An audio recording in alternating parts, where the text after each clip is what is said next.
மோடி பிரதமரானதும் 10 ஆண்டுகளாக என்ன செஞ்சாரு? மாநிலங்களே இல்லாமல் ஆக்க நினைக்கிறார். குஜராத் முதலமைச்சராக இருந்தவருக்கு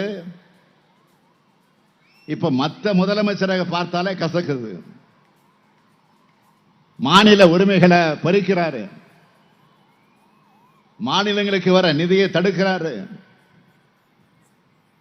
தமிழ்நாட்டுக்கு ஒரு சிறப்பு திட்டம் கூட தர மறுக்கிறாரு,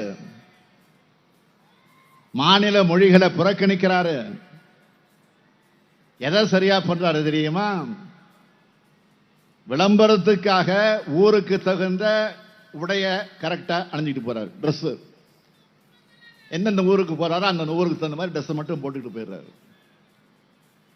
ஆனா அந்த ஊரையும் ஊர் மக்களையும் அவங்க மொழியையும் பண்பாட்டையும் மதிக்கிறாரா? இல்லையே.